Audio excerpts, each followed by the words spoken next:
¿Qué tal, amigos? Buenas tardes. Una vez más te saludamos desde los estudios de Con la Ley en la Mano Oficial. Fíjense que hoy es una tarde muy ad hoc. El día de ayer y el día de hoy son días o han sido días que vienen muy a la manga puesta del tema que vamos a tocar hoy. ¿Por qué? Los avances tecnológicos, los avances de la humanidad en general, para no ir muy lejos, la famosa globalización que el país viene surgiendo y cada uno de los países de todo este universo que es el mundo, el planeta Tierra, nos ha generado una serie de cambios estratégicos en la atmósfera y propiamente en el ambiente. ¿Y quién ha estado empezando a sufrir los embates de estos cambios? Porque de ahí deviene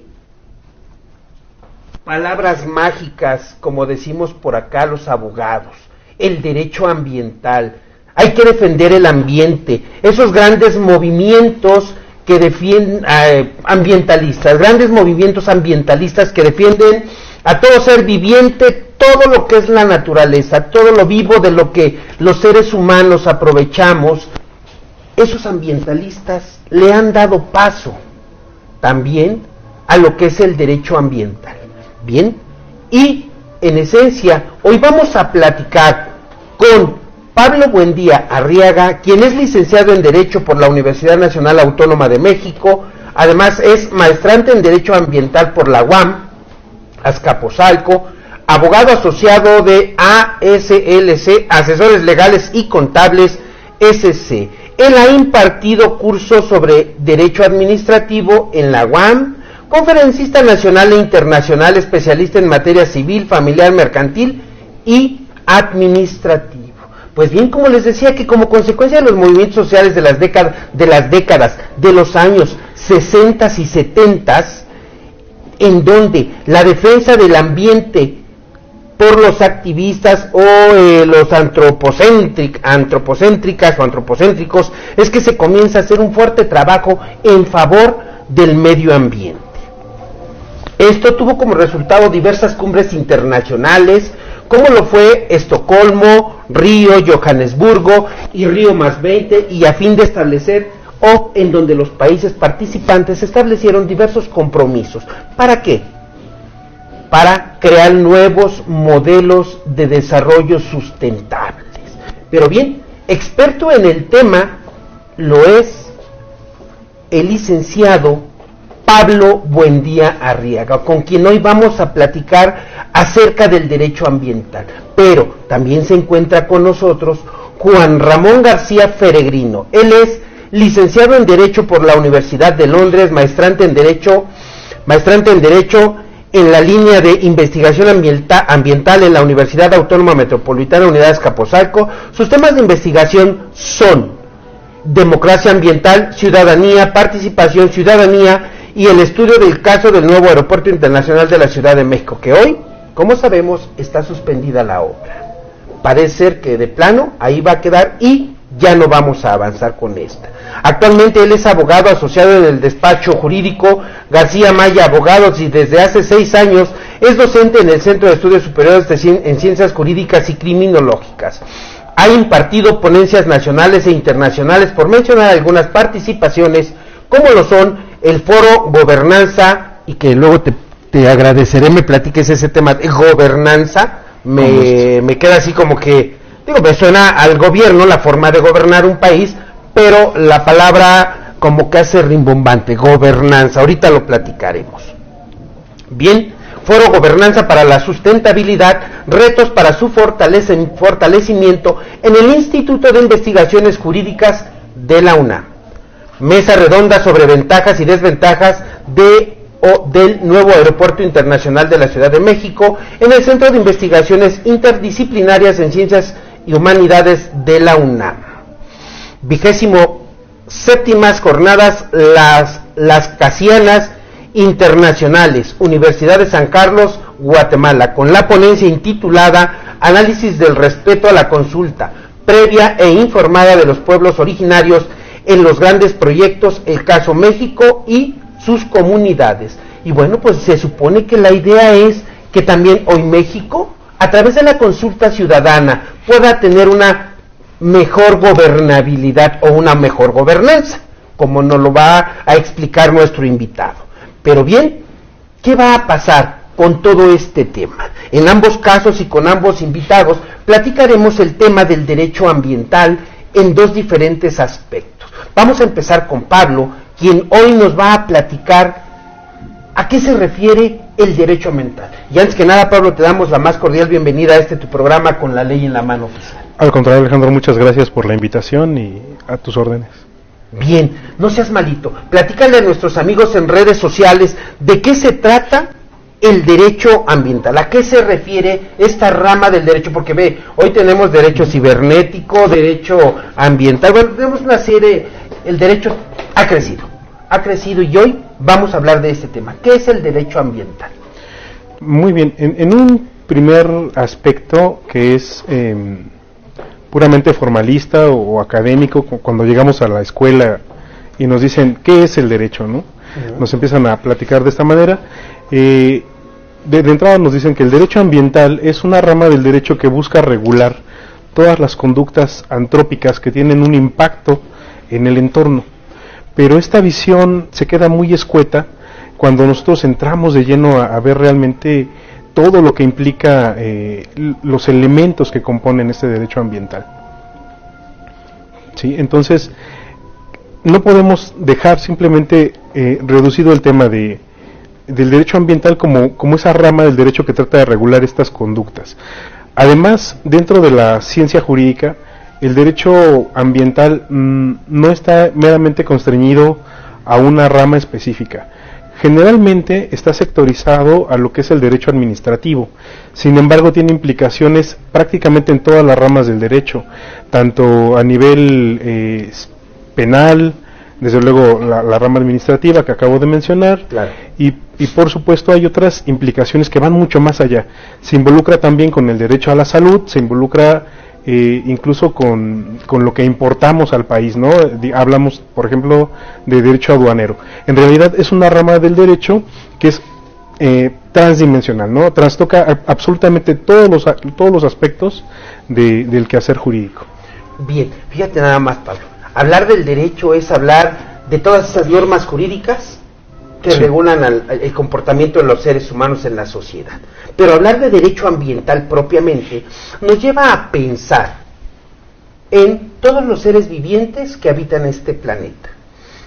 En los animales, vamos a decir así, en los animales de cuatro patas, los que se arrastran, en todos los seres vivientes, en las plantas, qué sé yo. Válgame y permítaseme decirlo así, en las plantas, en los pájaros, en las mariposas, en los gusanos, en los perros, en los venados, en los leones, en toda la gama de seres vivientes, celulares, unicelulares y demás que hay en nuestro país y propiamente, bueno, pues en todo nuestro planeta. Entonces, específicamente, ¿cuál es el tema del derecho ambiental en este sentido? Mira, Alejandro, el tema del derecho ambiental en realidad va mucho más allá. Generalmente cuando nos hablan de derecho ambiental tendemos a asociarlo a una relación ecosistémica, ¿no? Únicamente lo que es el entorno inmediato, las relaciones que hay en el entorno inmediato, pero el derecho ambiental surge más propiamente de un derecho humano como tal. Hablamos en este caso del artículo 11 de la Declaración de Estocolmo, que nos dice que es un derecho humano, que todos tenemos derecho a vivir en un ambiente sano, en un medio ambiente sano. Y esta dimensión de vivir en el medio ambiente sano, pues desde luego es antropocéntrica. Necesariamente el derecho surge del ser humano y para el ser humano y para regular las actividades del propio ser humano. Cuando nos hablan, por ejemplo, de los derechos de los animales o de los derechos de las plantas, pues es importante tomar en cuenta que el derecho es un producto de los seres humanos. No hay manera de que un animal o una plantita pueda defenderse de manera directa. Yo he escuchado algunas teorías muy interesantes y muy bien intencionadas en el sentido de dar protección a los animalitos o a las plantas. Pero el derecho ambiental nos permite ampliar esta óptica e ir bastante más lejos. A pesar de que existen animales y plantas que son objeto de protección, ello no quiere decir que estos animalitos o estas plantas tengan derechos per se. Recordemos que la norma reviste un carácter bilateral. Por una parte hay una obligación y por otra parte hay un ejercicio de un derecho. Entonces, ¿sí? Esa situación sinalagmática que nos da tanto derechos como obligaciones, no es factible que la ejerza un ser que carece pues de personalidad jurídica, ¿no? Conforme a nuestro derecho, conforme a nuestro Código Civil. Estos esfuerzos por la protección a estos seres vivientes son loables, pero necesariamente tienen que refinarse de manera técnica para que no queden frustrados estos intentos tan nobles. Y en este sentido el derecho ambiental nos permite ir mucho más allá. Te decía yo que el derecho ambiental tiene como punto de partida este artículo 11 de la Declaración de Estocolmo. En este artículo 11 pues nos hablan de diferentes elementos que componen esto, ¿no? Derecho humano a vivir en un medio ambiente sano.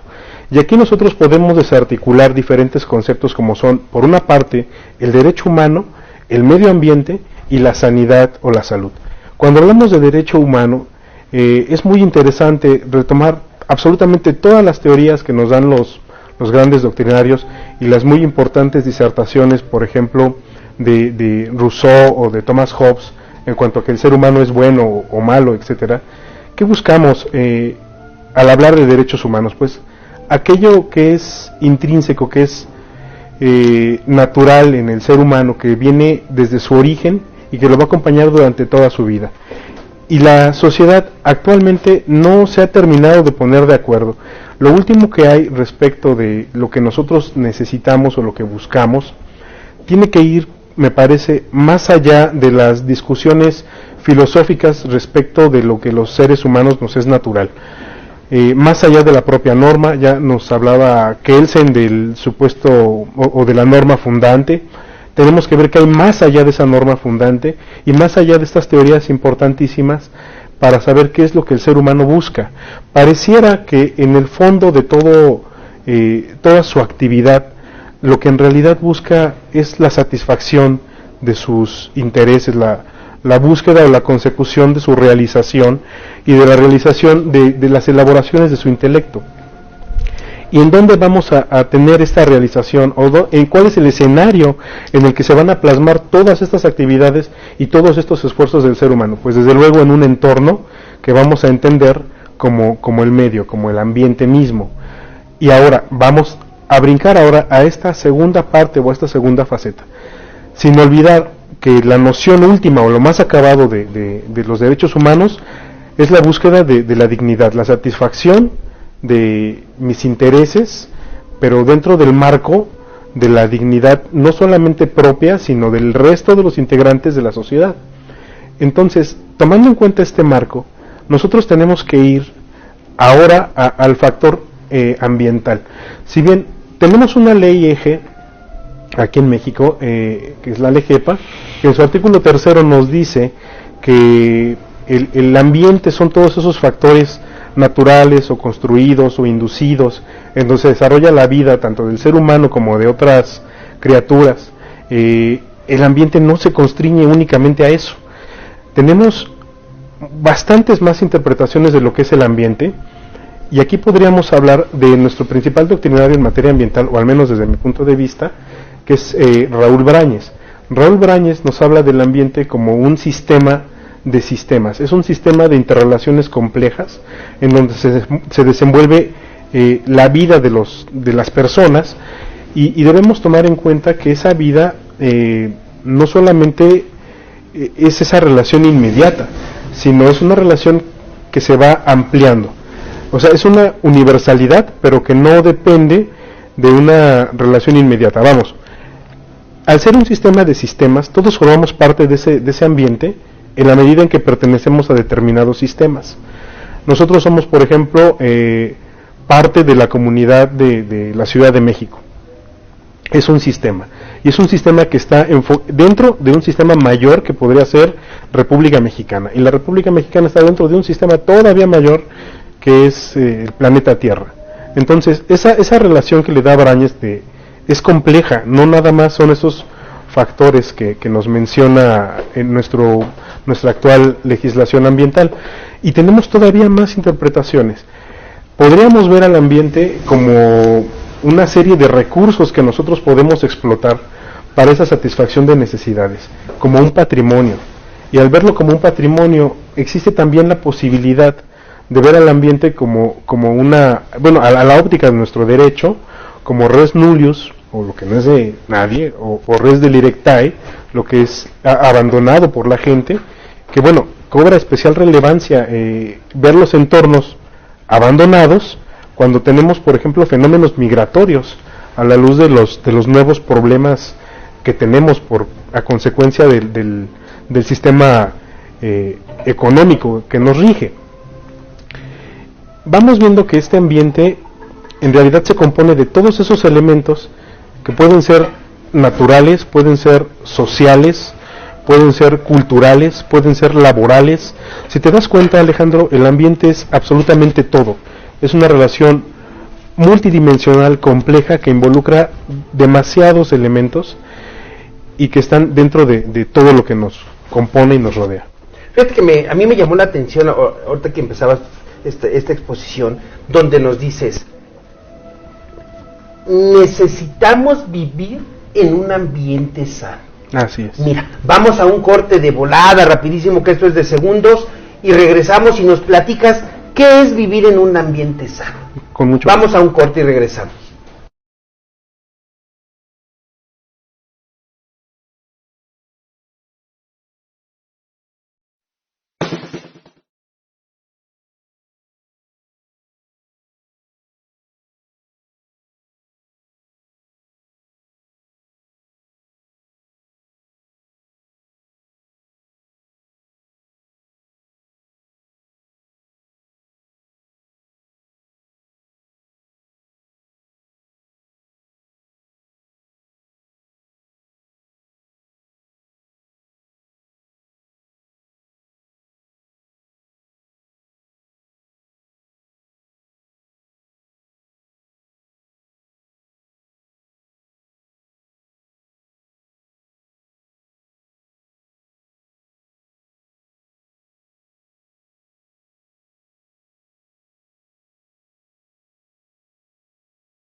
Regresamos, amigos, una vez más, otra emisión más de Con la Ley en la Mano Oficial. Estamos tratando el tema, el derecho ambiental, el medio ambiente, un ambiente sano. ¿A qué se refiere vivir con un ambiente sano? Bueno, saludamos a Carmen Sánchez, que se unió, al amigo Flecha Roja, que se unió, Francisco Barrón, que se unió. Gracias, Francisco. Wendy Palmer, te saludamos. Wendy, Carmen Sánchez, bien. Y Sergio, Jessy Martínez. Jessy, piénsalo bien, un ambiente sano, Jessy. Y bien, Pablo, dinos entonces, ¿qué es vivir en un ambiente sano? Muy bien, Ale. Mira, lo que es sano, lo que es la sanidad como tal, no tiene una definición propia. Aunque ha encontrado su nicho en la ciencia médica, pues ha tenido una evolución histórica y ha tenido diferentes aspectos. En un punto primigenio se hablaba de la salud, bueno, más bien, actualmente se sigue hablando todavía de la salud en función de la enfermedad. Sin uno no hay otro. Entonces, la sanidad, esta salud, es este proceso de salud-enfermedad. En un primer momento, la salud es contemplada como la relación que tiene el ser humano, la persona, con ese entorno. Si existe una adecuada relación de equilibrio, pues entonces va a haber salud. Pero este modelo, este paradigma, no explicaba las epidemias. Con posterioridad surge un nuevo paradigma que le denominan un paradigma higienista, es más biológico, tiene que ver más con la interpretación del ser humano como una máquina eficiente, biológica, en donde la relación, o explicaban el contagio a través de estas relaciones bioquímicas. Aún así, no se explicaban todavía algunas otras enfermedades que no tenían que ver con el contagio y tenían que ver con otras cuestiones como el estrés. Así que viene un último panorama, que es un panorama que llaman panorama integral o paradigma integral de la salud, y en este paradigma la salud es contemplada como una lucha que hay entre la sociedad y el medio de producción y su propio entorno. Entonces, en este último paradigma es muy interesante ver que en donde encontramos los procesos de degradación de la salud se encuentra precisamente el fantasma de la pobreza. En donde hay pobreza hay enfermedad. El proceso salud-enfermedad ahora se está vinculando a ese proceso de empobrecimiento. Cuando hablamos de relacionar este proceso de empobrecimiento al medio ambiente, pues no podemos pasar por alto un informe de la ONU del año 1990 que se llama Informe del Índice de Desarrollo Humano. En este Índice de Desarrollo Humano nos mencionan que precisamente el ingreso no es absolutamente lo más indispensable para las personas. Las personas valoran otros aspectos de sus vidas, como el tiempo de calidad, una relación adecuada de trabajo, la capacidad de, por ejemplo, estar con nuestras familias. Todo esto implica este entorno multidimensional del ambiente sano.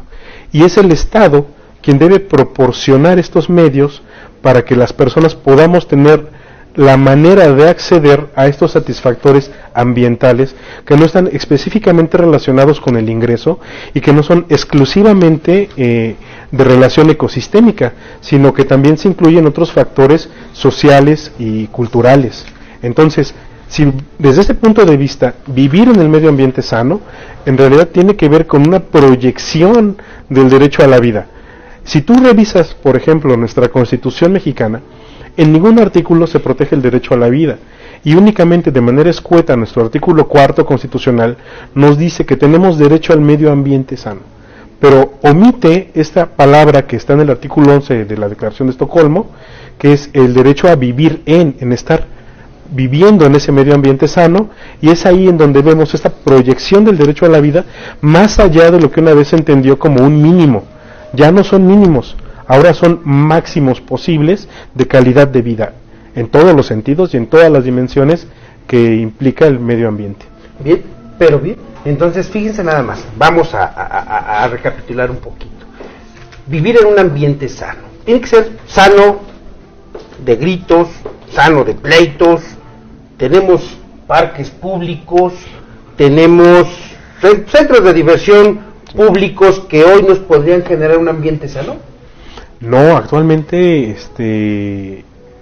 o sea, hablar del medio ambiente como tal, te digo, es mucho más amplio. No solo son los parques o los centros públicos.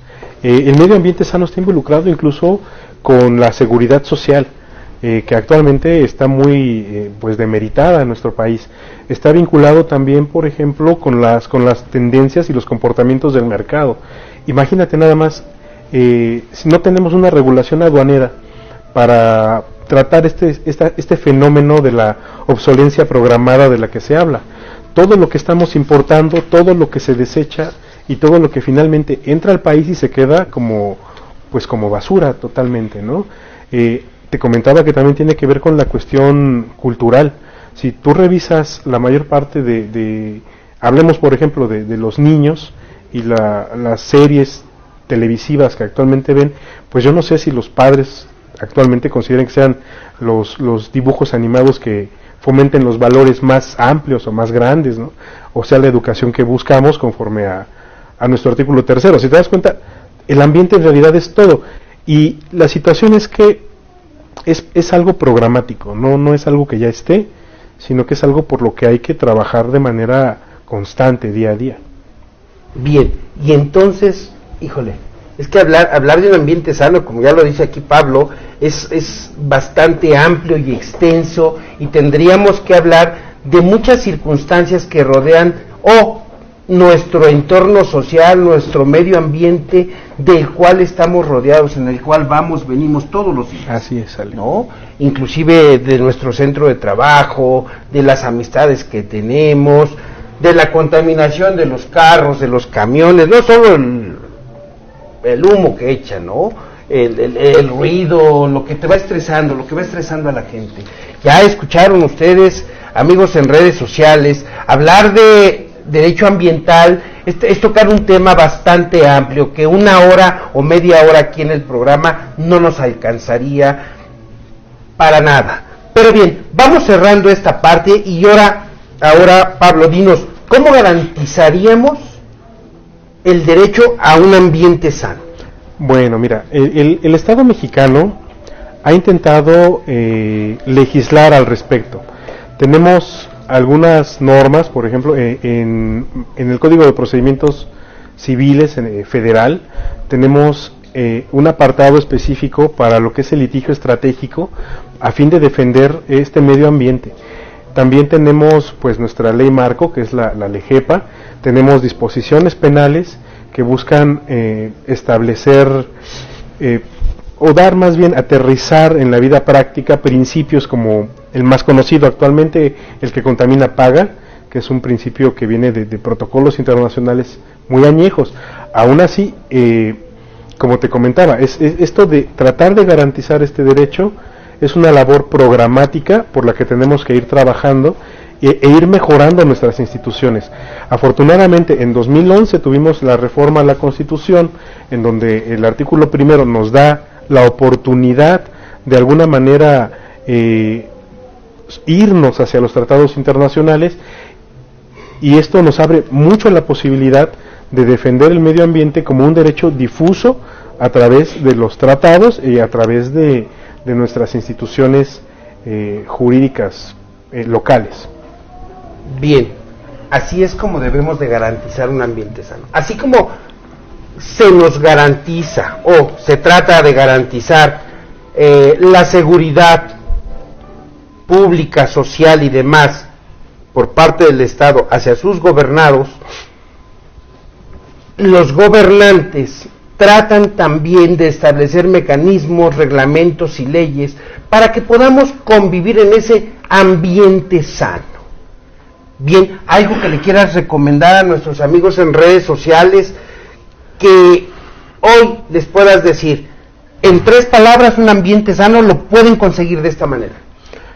Pues un ambiente sano se puede conseguir con mayor participación, con mayor conciencia. Finalmente es el espacio en el que habitamos todos y debemos encontrar los medios, no solamente en las calles con palos y piedras, sino acercarnos realmente a las autoridades, al legislador, a las iniciativas de ley, para que a través de la política pública se pueda ir concretando este ambiente sano. Bien, ya escucharon a Pablo.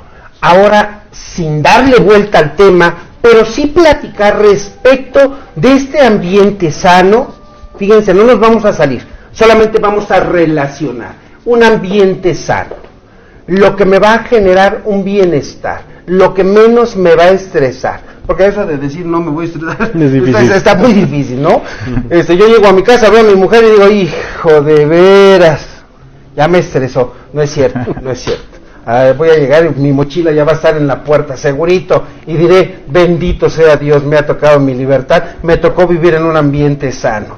Bien, y hablando de estas cuestiones, de que hay que consultar, y que tan de moda está hoy la famosa consulta ciudadana, que habemos de decir, somos ¿cuántos millones somos? Poco más de 124 millones de 127 millones de mexicanos, señores y señoras, para que no quede duda, ¿no? Todos los que nos ven en redes sociales, en este momento los que se conectaron, los que más adelante se van a conectar, y todas aquellas personas que nos hacen favor de seguirnos programa a programa con la ley en la mano oficial e innovando-medios.tv, 4 millones no es la mayoría de la ciudadanía para tomar decisiones. Digo, simplemente, si en su momento tantísima gente aquejó y se quejó de el presidente saliente, el presidente entrante está también empezando a tener una serie de resbalones. Entonces, hablar de consulta ciudadana y hablar de las consultas que se le puedan hacer a la gente respecto del medio ambiente o del derecho ambiental es complicado. Y bien, entonces tendríamos que preguntarle a nuestro siguiente invitado, nada más ni nada menos que Juan Ramón García Feregrino, y que él nos platique cuál sería el papel de la ciudadanía en el derecho ambiental o las políticas medioambientales. Y ese de medio me suena así como que nos quedamos siempre a la mitad. A ver. Bien, Alejandro, gracias.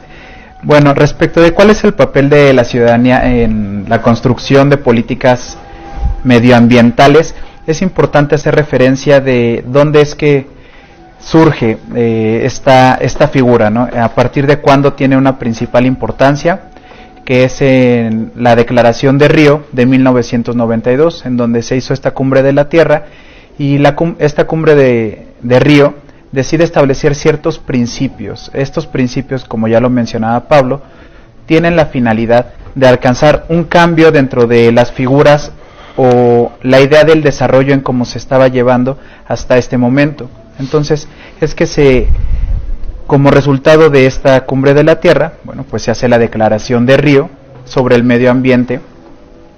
Específicamente en su principio 10, dicha declaración tiene 27 principios, pero específicamente en su principio 10 se salvaguardan los derechos que son conocidos como derechos de acceso. Estos derechos de acceso son 3: derecho a la información, derecho a la participación y acceso a la justicia ambiental. Entonces, ¿por qué en 1992, como se mencionaba dentro de la introducción a este programa? Pues bueno, específicamente en las décadas de los años 60, de los años 70, es que surgieron principales movimientos de la organización civil a fin de contrarrestar los cambios climáticos que se estaban manifestando por parte de nuestro entorno, de la Tierra, en contra de este desarrollo que se estaba haciendo una forma de crecimiento sin límites. Entonces, nosotros concebíamos, estas generaciones concebían al medio ambiente como recursos que no se iban a acabar, que eran imperecederos y que siempre los podrían estar explotando. Entonces, a partir de allí es que el ser humano decide hacer la apropiación de los recursos naturales para su propia explotación. Entonces, este es un paradigma que se discute, que se pone sobre la mesa en dicha cumbre y que resulta necesario hacer el cambio. Entonces, donde ya se vea los recursos naturales, donde se vea la tierra, ya no como un medio de explotación, sino que únicamente pues la función de la ciudadanía sea únicamente la administración de la misma, ¿no? Tal vez si hacemos referencia a las comunidades indígenas, pues vemos que esa es la cosmovisión que ellos tienen al día de hoy, y esa es la forma en que se desempeñan dentro de su misma sociedad. No ven a la madre naturaleza como una forma de explotación, sino simplemente como algo que les da, y entonces ellos hacen uso de la misma, pero con una finalidad administrativa. Entonces, a partir de este principio 10 que nos da estos famosos derechos de acceso, ¿qué es lo que se busca con estos derechos de acceso? Generar ciudadanías ambientales, es decir, reconfigurar el papel del ciudadano, llevarlo un poco más adelante, hacerlo más consciente. Ya no es la ciudadanía que en su momento fue descrita por John Locke, en donde simplemente pues se tienen derechos civiles y políticos. Ahora es hacer este cambio dentro de la ciudadanía de estos derechos que tiene, en donde sí, por supuesto, pero no solamente entonces tienes derecho a una personalidad, no solamente tienes derecho a votar y ser votado, sino que de este sistema en el que nosotros estamos envueltos y en el cual nosotros vivimos, como ya lo explicó Pablo, bueno, pues nosotros tenemos el derecho de tomar decisiones sobre lo que nos puede aquejar, ¿no? Cualquier tipo de decisión que nos vaya a ocasionar una afectación. Entonces, con este cambio y que se busca generar ciudadanías ambientales, ¿cuál es el principal objetivo? La profundización de las democracias. Actualmente pues vivimos vivimos en un sistema democrático conforme al artículo 40 constitucional, pero pues este sistema democrático específicamente de México tiene grandes problemas. La ciudadanía ya no reconoce la democracia, no reconoce a sus autoridades, no reconoce a sus instituciones. ¿Por qué? Porque históricamente se le dejó de lado. Únicamente la forma en que se le tomaba en consideración era como el escalón más bajo de una pirámide de gobierno, en donde su única función y su única obligación era cumplimentar las órdenes que se les daban, mas no se les tomaba en ningún momento en consideración. Entonces, a través de diversos movimientos es que se busca la inclusión de la ciudadanía. ¿Para qué? Pues para que al momento que es partícipe de las formas de gobierno, de las decisiones que se toman, bueno, pues permita a que exista una mayor cohesión social y lo que se va a traducir en una mayor democracia. Este concepto de desarrollo, repito, que se ha tenido históricamente, la forma en que se ha llevado a cabo, bueno, pues erróneamente tal vez se ha acreditado al día de hoy, y nosotros estamos sufriendo las consecuencias con estos, el cambio climático, ¿no?, el derretimiento de los glaciares, etcétera, de esta relación de desarrollo, de cómo es concebida, ¿no?, a nivel mundial, a nivel global. ¿Cómo es que se categoriza el desarrollo? Bueno, pues a través del Producto Interno Bruto, es decir, con decisiones propiamente económicas, ¿no?, de cuál es la percepción o cuánto es lo que genera cada uno de los individuos y cada una de las naciones, y a partir de estas estadísticas económicas es que se determina el avance o el desarrollo, y lo quiero entrecomillar, el supuesto avance o el supuesto desarrollo que se tiene dentro de cada una de las naciones, y a partir de allí se les va colocando en una tabla jerárquica, ¿no? Nosotros, la sociedad mexicana, pues ocupa el lugar número 11, es la economía número 11 del mundo. Entonces, si lo viéramos en términos económicos puramente, pues no estamos tan mal, ¿no? Es decir, en México hay riqueza. El problema está cuando pues analizas la forma de distribución de esta riqueza y te das cuenta que existen extremas desigualdades, y es decir, que 10 familias pues prácticamente son las que detentan más del 50% del Producto Interno Bruto. Entonces, si nosotros agregamos a esta ecuación otros elementos como los sociales, como los culturales, ya no es únicamente entonces lo que se debe tomar en consideración, que es el aspecto económico, que repito, es un error, ¿no?, el que se ha tenido.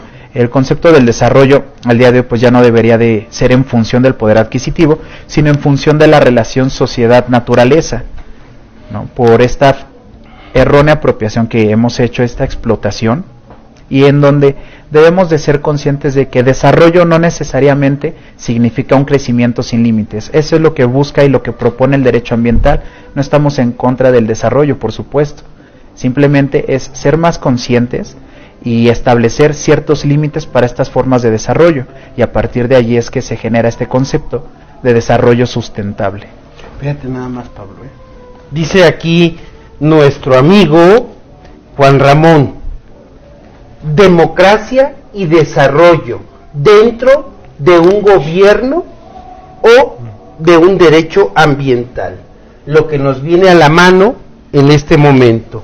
¿Por qué? Porque hablar de democracia es hablar de una forma de gobernar a un país, de cómo un país está gobernando y cómo los gobernantes que escogimos, los gobernados, hoy van a venir a hacer esa democracia, cómo nos van a gobernar.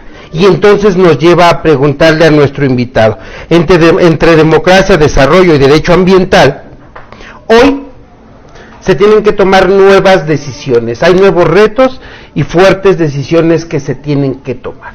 Pero me llama mucho la atención que se dice que ahora el nuevo gobierno vendrá, o los nuevos gobiernos vendrán a través de una gobernanza. ¿Qué es una gobernanza? Bien, Alejandro, este concepto de gobernanza estamos hablando que es el que se debe de entender dentro de las nuevas formas de gobierno, precisamente, ¿no?, por lo que explicaba hace un momento, en donde el ciudadano únicamente se entendía como aquel sujeto obligado a recibir y acatar órdenes, pero no a formar parte de las mismas, ¿no? En el entendimiento de que esa era únicamente la función que tenía dentro de la escala del gobierno. Entonces, la necesidad de esta reconfiguración de las formas de gobierno, y es decir, evolucionar y aplicar el método de la gobernanza, es a partir del concepto de sustentabilidad. Es muy importante tener claridad respecto del mismo, ¿no? Por primera vez, la definición o el principal concepto que se da del informe de sustentabilidad, es en el conocido informe Brundtland, en donde se establece que sustentabilidad pues es satisfacer las necesidades de las generaciones actuales sin poner en riesgo las necesidades de las generaciones futuras. Es decir, con esto nosotros estamos hablando de una responsabilidad intergeneracional. No únicamente por nosotros satisfacer y explotar nuestras necesidades consumistas, quiere decir que no vamos a pensar o que vamos a explotar todos los recursos naturales, y qué va a pasar con nuestros hijos, con nuestros nietos, con estas generaciones que son venideras. Bueno, pues lo que se busca es esta responsabilidad intergeneracional, ser más conscientes.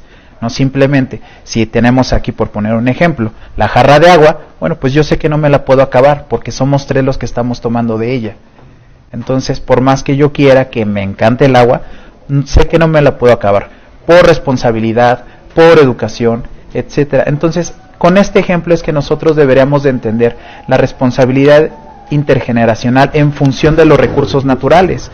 Entonces, este informe Brundtland fue la base, la piedra angular para tratar de cambiar este paradigma. Entonces, la sustentabilidad también debemos de tomar en consideración todas las dimensiones que tiene. Es decir, la sustentabilidad en un principio solamente se menciona que tiene 3 dimensiones: la dimensión económica, la dimensión política, social, la dimensión económica, política y social, y la dimensión ambiental.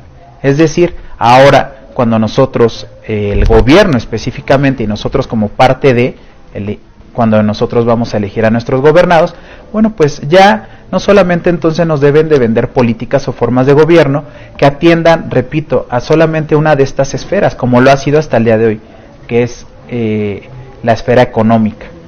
Sí, por supuesto, estamos y tenemos que cuidar un desarrollo. Al final del día necesitamos comer, necesitamos dinero, necesitamos un trabajo, que sea remunerado ese trabajo, pero también debemos de atender a otras cuestiones, por lo que justo mencionaba hace un momento Pablo, ¿no? El derecho a vivir a un medio ambiente sano no únicamente entonces va en función de los ingresos de las personas. A las personas no solamente les interesa tener ingresos, sino también tener espacios públicos en donde poder convivir con sus familiares, tener un aire lo más limpio posible, porque de nada o no tendría ninguna lógica tener mucho dinero si el aire en el que estás viviendo, el medio ambiente en el que estás viviendo, realmente no es conveniente. ¿Por qué? Porque eso va a incidir directamente en tu salud y en la de tus familiares.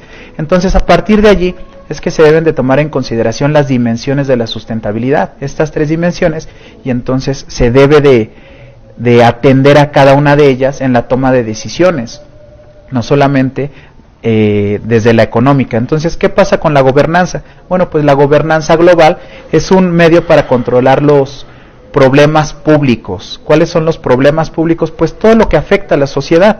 ¿Cómo se va a hacer este control de problemas públicos? Pues con la inclusión de gran variedad de actores públicos y privados que sean partícipes en las formas de gobierno.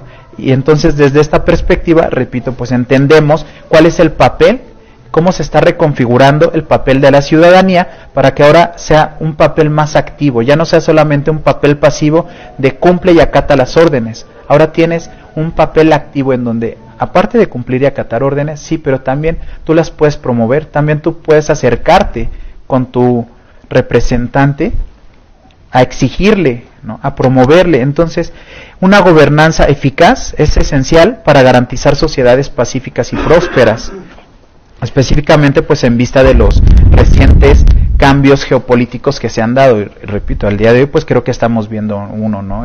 La cuestión de la caravana. Sí, y tendríamos que hablar de un contexto global. ¿Por qué? Porque bien, ¿cuántos países llevamos, Pablo? Honduras, Guatemala, El Salvador, Venezuela, México, que es parte de este movimiento global, y tendríamos, nos obligaría a preguntar ahora, ¿qué avances ha tenido esa famosa gobernanza en las decisiones medioambientales o del derecho ambiental? Bien, Alejandro, específicamente hay dos marcos que son referentes dentro de la evolución de esta gobernanza en materia ambiental, ¿no? Y específicamente quiero hacer énfasis, es decir, no son los únicos avances en la materia, pero sí en la cuestión de participación ciudadana. Desde 1998 se celebró en Europa el conocido convenio de Aarhus, en la ciudad de Aarhus, por eso tiene este nombre, ¿no? Este convenio de Aarhus, fíjense, desde 1998 a los ciudadanos europeos les garantiza estos derechos de acceso, repito, de información, de participación y de acceso a la justicia, que se establecieron en el principio 10 en la Declaración de Río de 1992, es decir, 6 años después, en 1998, en toda Europa se aplica y todos los países son conscientes de esta necesidad, de esta obligación, y deciden suscribir este convenio de Aarhus, en donde se encarga de regular específicamente estos 3 derechos, ¿no? Establece los medios, los mecanismos perfectos para que tengan un mayor acceso a la información en cuestiones medioambientales, para que tengan una mayor inclusión, es decir, mayores mecanismos de participación pública, y finalmente que tengan acceso a la justicia. Eso es dentro de Occidente. Pero ¿qué pasa en Latinoamérica? En Latinoamérica, pues recientemente, en marzo de este año, se aprobó el Acuerdo de Escazú.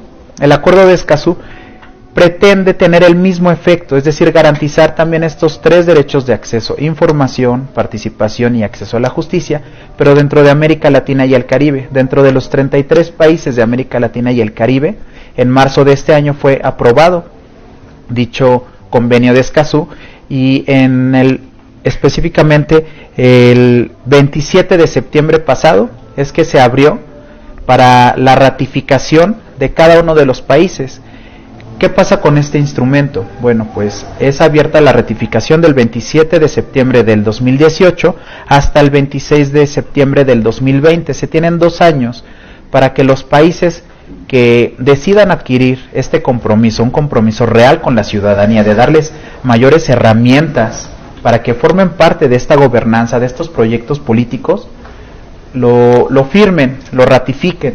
A partir de que el 11º país ratifique dicho convenio, es que dentro de los 90 días siguientes entrará en vigor y será vigente para todos y cada uno de los países firmantes. Esa es una responsabilidad muy importante que nosotros tenemos y que tiene nuestro gobierno. Es algo que nosotros debemos de exigir que sea ratificado, porque sí, es decir, ya fue firmado el convenio por los representantes mexicanos, pero el hecho de que haya sido firmado no representa que ya es ratificado y que se va a cumplir. Entonces tiene que ser ratificado, ¿por quién? Por nuestro Senado, y una vez que se haga la ratificación, se debe de hacer el depósito de dicha ratificación en Naciones Unidas en Nueva York. A partir de que se haga el depósito, entonces ahí sí, nuestro gobierno se está comprometiendo a respetar estos 3 derechos de acceso, específicamente, por mencionar únicamente algunas de las principales características de este llamado Acuerdo de Escazú, porque fue firmado en la ciudad de Escazú, en Puerto Rico. En el artículo 5.9 nos habla de una prueba de interés público, ¿no? Y que en cuestiones medioambientales pues resulta clave, porque cuando nosotros hablamos de ciertos megaproyectos, por decir como el aeropuerto, como pueden ser muchos más, esta es una prueba clave. ¿Por qué? Porque ya estamos hablando de que es una prueba de interés público, es decir, se tiene que hacer un estudio de las comunidades que principalmente van a ser afectadas y de si realmente es que va a ser un beneficio para ellas, ¿no? Porque creo que también ha sido errado el discurso hasta el día de hoy por parte de los políticos mexicanos, de cualquier facción política, en donde, bueno, pues es que el aeropuerto nos va a traer solamente más desarrollo, y como es una necesidad imperante para todos los mexicanos, se debe de aplicar. Sí, pero es que estamos dejando de lado, o estamos sacando de la ecuación a un sector muy importante, que específicamente son las comunidades afectadas, como en muchos casos pueden ser comunidades indígenas. En el caso del aeropuerto no son comunidades indígenas, pero sí son pueblos originarios, es decir, que tienen, que rastrean, ¿no? Ellos se identifican como descendientes de, aunque propiamente, es decir, no sé, la comunidad de San Salvador Atenco, los de Texcoco, los de Chimalhuacán, si nosotros vamos y les preguntamos que si son indígenas, evidentemente nos van a decir que no. Pero sí son pueblos originarios. ¿Por qué? Porque existe rastro de ellos desde antes de que nos estableciéramos como una nación mexicana, de que naciera el país, ya existían rastro histórico de cada uno de ellos. Entonces, esta es una prueba muy importante. Posteriormente, en el artículo C nos habla de la generación, divulgación de información y los mecanismos de participación del público.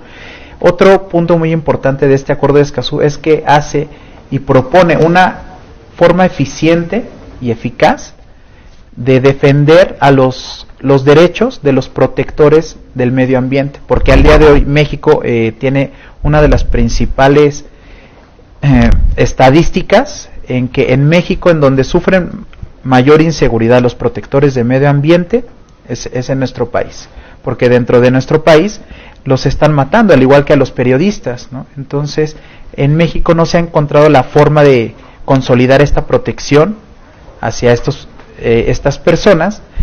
Este acuerdo los obliga, entonces obliga al Estado mexicano a realmente eficientar la defensa de los protectores del medio ambiente. Bien, y partiendo en ese contexto del que tú nos hablas, de la sustentabilidad y de todo esto que hoy nos has comentado, ¿realmente se justifica y valida la participación de la ciudadanía en la toma de decisiones ambientales? Por supuesto.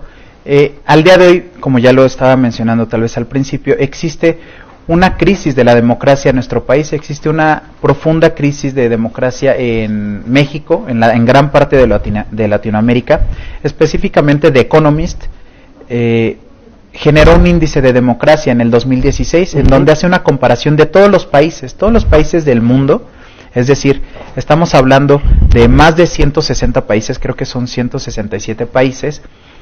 Bueno, pues este índice de democracia, México se encuentra en el lugar número 67, y uno de sus principales problemas, porque son diversos elementos en los que toma en consideración The Economist para establecer el rango de cada uno de los países, y uno de los más problemáticos es la cultura política. En cultura política, en México, repito, en cuestiones democráticas, en una escala del 1 al 10, evidentemente siendo el 1 la más baja y la 10 la más elevada, México tiene una cultura política del 4.38. Esa es la calificación que tiene, es decir, la ciudadanía no tiene nada de cultura política, o bueno, es muy poco lo que tiene. ¿Y qué nos representa o de qué nos habla la cultura política? Repito, participación, ¿no? La gente o la ciudadanía, mucha de ella solamente cree que pues cumple con sus obligaciones de ciudadano al ir a votar cada 3 y cada 6 años, y no es así. Es un ejercicio que se debe de hacer diario, además pues de que se califica tomando en cuenta todos estos resultados, ya de manera general, como que la democracia en México es defectuosa. Digo, eso nosotros lo sabemos, evidentemente quien vive aquí lo vivimos al diario, ¿no?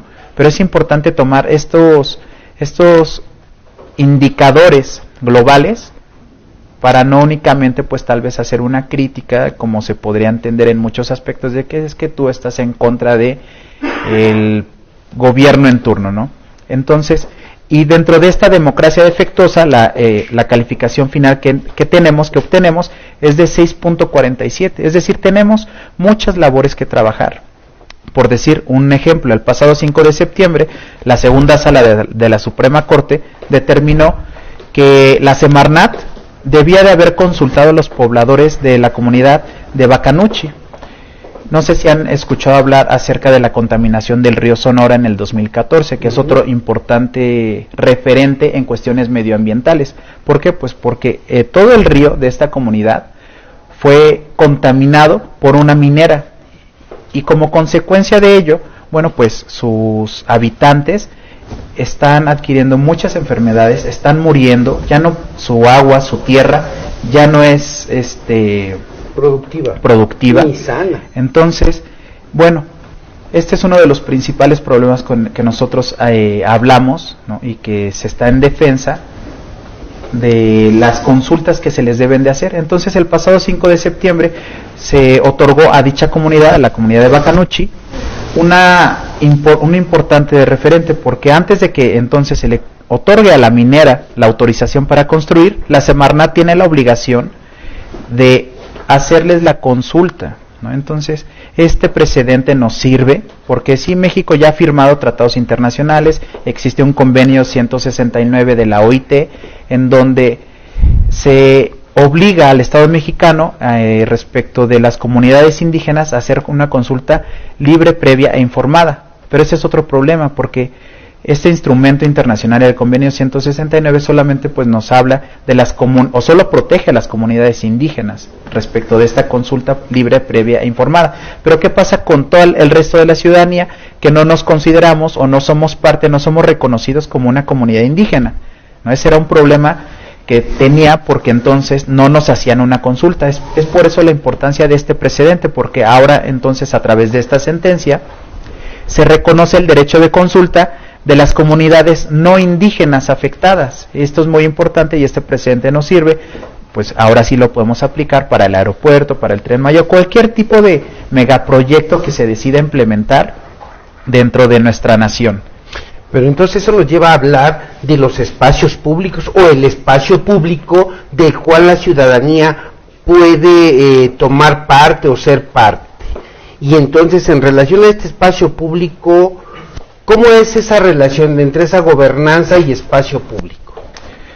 Bien, el tema del espacio público, existe un nuevo concepto, o bueno, no es nuevo, pero se generó principalmente en la década de los 70 por Leon Dewitt, por Henry Lefebvre, que es conocido como el derecho a la ciudad. Este derecho a la ciudad, bueno, pues actualmente en nuestra Constitución de la Ciudad de México se encuentra protegido, ¿no? Si nosotros la leemos, bueno, pues hace referencia a ella. ¿Cuál es el origen y la esencia del derecho a la ciudad? Bueno, pues esta lucha de la sociedad con su medio de producción, ¿no? Principalmente Leon Dewitt lo generó como una forma de defensa de la clase obrera, de la clase trabajadora, respecto de las formas de cómo se construye este espacio.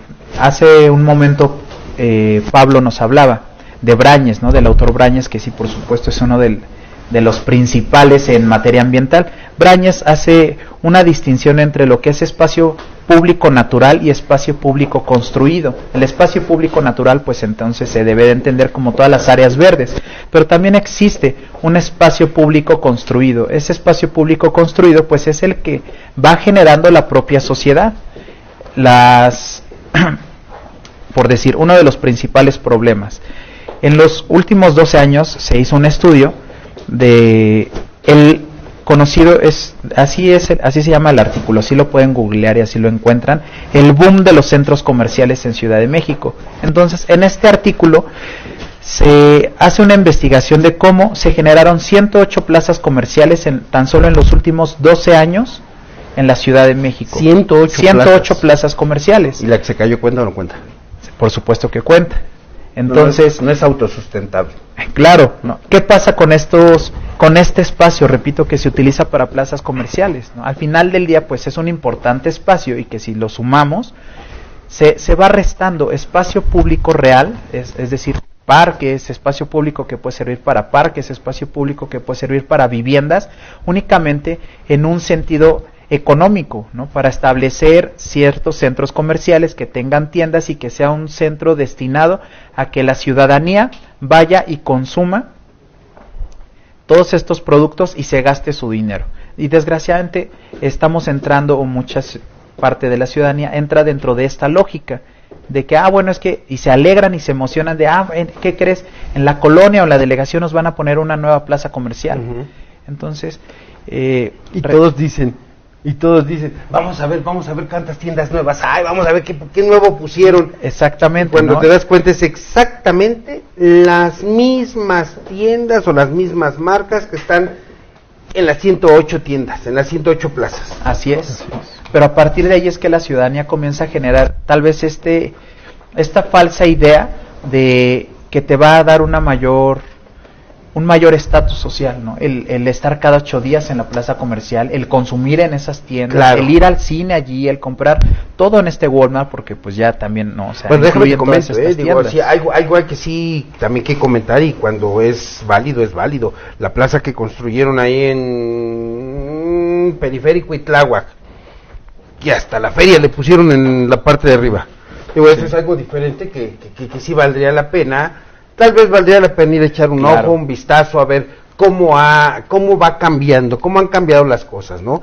Porque entonces sí podríamos preguntarle por ahí a la gente qué opina respecto de esta plaza, de su construcción, de que tenga juegos mecánicos en las plazas, porque bueno, finalmente juegos mecánicos, estamos hablando de puros fierros pesados, y que no se nos vaya a venir abajo con la otra, ¿no? Claro. Pero bien, el tiempo se acaba, siempre quedamos a deber, hemos querido avanzar en un aspecto amplio para que nuestros amigos en redes sociales tengan una mejor idea de lo que se trata en cada tema, y como en este caso, bueno, pues hablar del derecho ambiental, hablar del medio ambiente, un medio ambiente sano, hablar de la sustentabilidad, hablar del desarrollo y hablar de la democracia.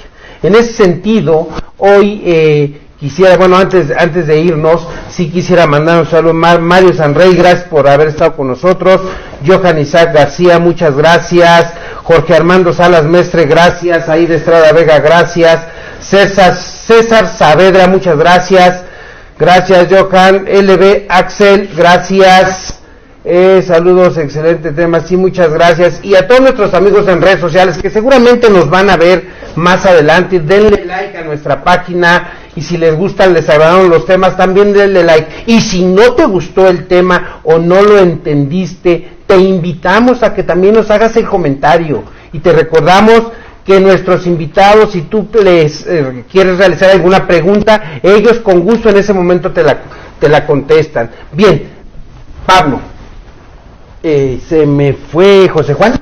Juan Ramón, bueno, Juan, vino Juan. Pablo y Juan, algo breve que tú le quieras decir a nuestros amigos en redes sociales, y después tú, Juan, para que les puedas hacer alguna recomendación, que tú les digas así derecho ambiental, a su sustentabilidad o consultas, qué sé yo, lo que ustedes le quieran recomendar, y si quieren dar sus redes sociales, igual han estado apareciendo en pantalla, pero si ustedes le quieren dar redes sociales al público en general, algún número telefónico para quien los quiera contactar, con todo gusto. Un comentario que les quieras hacer. Sí, gracias, Alejandro. Mira, básicamente el tema del derecho ambiental es muy nuevo, entonces la recomendación es acercarnos al tema, pero a través de la cotidianidad, siendo conscientes de lo que consumimos, del impacto que tiene aquello que estamos consumiendo, y fomentando que se haga la cadenita de actividades alrededor de ese producto. Y en consecuencia, proponiendo lo que consideren un cambio importante respecto de eso que es cotidiano. ¿Cómo te lo aterrizo en un ejemplo muy práctico? Si tú vas a la tienda, a cualquier tienda, digamos que vas a comprar una memoria SD, y esta memoria tú la ves y viene así de pequeñita, y viene en un embalaje de este tamaño de plástico. Sí. Eso es cotidianidad, eso es darnos cuenta de que esto que estoy consumiendo va a tener un impacto y un tiempo de uso muy corto. Entonces, ¿de qué manera puedo acercarme para cambiar ese patrón de consumo, ¿no? Ser conscientes y participar, esa es mi sugerencia. ¿Cuál? Bueno, mi sugerencia simplemente sería no tenerle miedo a la participación, ser más conscientes, ser más responsables de este entorno en el que nosotros estamos construyendo, y no creer que las decisiones respecto del medio ambiente, respecto de proyectos, únicamente las deben de tomar los especialistas. Ustedes tienen el derecho y la obligación, consideraría yo, de formar parte de estos procesos. Al final del día no caigamos en el error o en el falso discurso, en las falacias de que es un error consultar a la ciudadanía sobre ciertos proyectos específicos. Una cosa es que se le consulte a la ciudadanía si está de acuerdo en la construcción o no, y otra muy distinta, que sea la propia ciudadanía quien lo va a construir. ¿no? La decisión está en la ciudadanía. Ya para la implementación y para que se lleve a cabo, por supuesto, se manda a llamar a los expertos. Es decir, no le tengan miedo a la participación, sean cuidadosos de su entorno, no tengan pena de llevar al tianguis o al supermercado sus toppers para cuando compran jamón o lo que ustedes quieran y soliciten que se los den allí.